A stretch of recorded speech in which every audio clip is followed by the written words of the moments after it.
What is the most terrifying encounter you've ever had? A week or so before my 10th birthday, I walked to the corner store with a $5 bill and picked up a jar of ragu for my mom.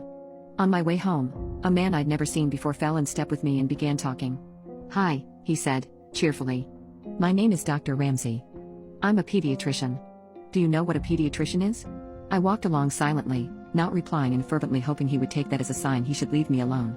Subtleties were not his strong suit, though, because he kept right on chattering. "Are your parents looking for a pediatrician for you? Of course, you're almost a big girl now, you'll be needing another kind of doctor soon, won't you? That's okay though. They can still bring you to me until then. What's your name? You have beautiful hair." I was just on my way to get some suckers for the candy jar in my office. "Do you like suckers?"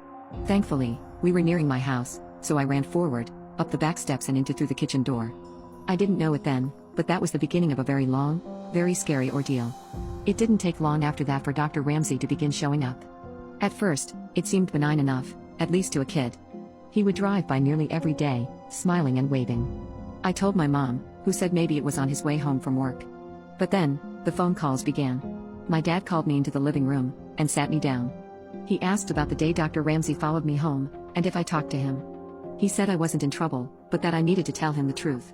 I told him no, and he asked if I was sure, could I be forgetting something? I told him no again, and he frowned, then asked, "Then how does he know your name?" I didn't know. It turns out, that was not all he knew. He knew my sister's name as well. Pretty soon, neither my sister nor I were allowed to answer the phone. He called several times a day. At first, neither of us knew what he was saying. Then, one night, one of my brothers told us that he was telling my parents that he was going to hurt me, and later, my sister. Things got complicated after that. My dad had called the police, but as this was before there were any stalking laws, there was not a lot they could do. They told my parents to call back if he tried anything. My dad then called a friend of his from back in the day, who happened to be a cop. For the next month, my dad's friend escorted me to and from school. Suddenly, life as I knew it came screeching to a halt. I couldn't walk to school alone, I couldn't play outside, I couldn't walk to Super America, sort of like a 7-Eleven for those who don't know. When access to me was completely denied, things escalated. It was around this time he began threatening my sister as well. Then one afternoon my sister, two of my brothers, my mom and I were in the kitchen. One of my brothers saw a glimpse of someone in the garage, they'd seen him too. Dr. Ramsey came bolting out of the garage, my brothers chasing after him. They ran all the way to Cherokee Park, where he lost them in the trees. My parents called the police again, but nothing came of it. The only information they had was a description and a name that was almost certainly fake. A couple weeks later, we woke to find our dog hanging from the side porch. She was a gorgeous saddleback German Shepherd, born the same day I was. We were all devastated. The cops said there was no evidence it was him, and ruled it accidental, but none of us believed that. His phone calls became more informative in the meantime. He would talk about who was home, and who wasn't. If my brother would say my dad was home, he would tell him who was really in the house. He also would talk about the house itself, about the window in the kitchen he could easily open with a knife from the outside even when it was locked, and about the French doors that connected the living room to the side porch and how the lock could be finagled from the outside if you jiggled it just right. That night, my dad put in some carpenter nails at the bottom of the French doors until he could get a new lock ordered. My parents had to go to a company event for my dad's work. My older brothers were at Saints West roller skating rink. My sister was on the phone with her best friend. My little brother was on the floor asleep. I was watching Devo on the midnight special with Wolfman Jack. It was late.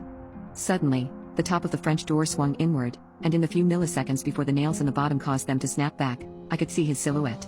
My sister whipped the phone at the television, and we ran up the stairs. About halfway up, we realized our little brother was still asleep on the living room floor. As quietly as we could, we slipped back down the stairs to get him.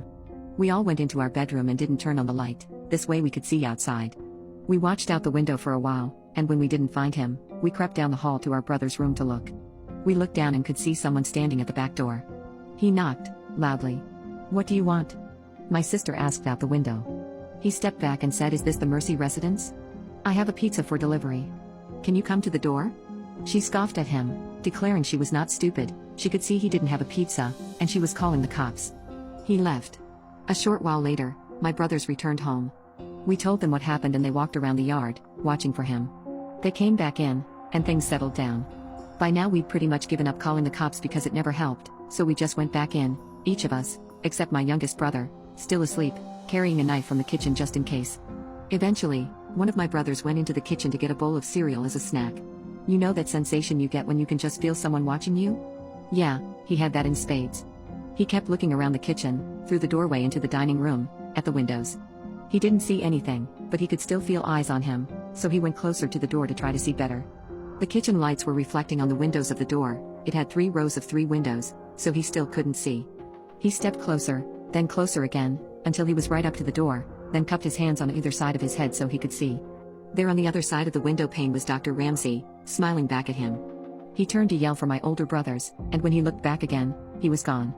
They went out again to look for him, but didn't see him. The next night we were at the table playing Crazy Eights, and my brother was restless. My sister asked him what's wrong, and he said he always felt like any minute now there would be a boom boom boom. On a door or window. Almost immediately after he finished his sentence, boom boom boom. On the window right behind him. In the chaos, the 2 eldest ran out, but he was already gone. A couple of weeks later, I was at school and we were outside on the playground during recess.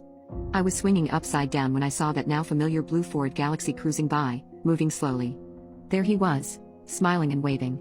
He called my name, and I ran to the teacher and told her. The school had been told all about him, and she took me inside right away and called my mom. That same day my mom had gotten a call from the school office asking her to verify that my dad was picking me up, as he'd called to say he was on his way. He wasn't. Not long after that, I woke up one night, thirsty. I went down to the kitchen for a drink and there, sitting alone in the dark, was my dad. On the table, a gun. He was tired of the police waiting until Dr. Ramsey tried something. He was tired of his children being terrorized. He was tired of being afraid every time he left for work that something would happen to us while he was gone. I sat with him for a time, watching, before he sent me back to bed. These events, and many more, took place over a period of around 18 months.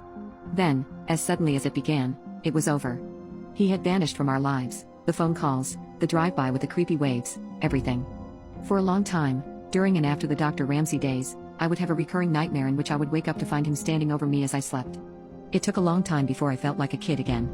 I found out years later that when he was calling, Dr. Ramsey would tell my parents that he was going to rape and kill me, and later my sister, and that there was nothing they could do about it. I don't know what happened to him when he disappeared. I don't know if he was in a car wreck, locked in prison, in a coma, but sometimes I wonder if the wait ended for my dad when he was sitting in the darkened kitchen one night. I don't know, and I'm not sure I want to.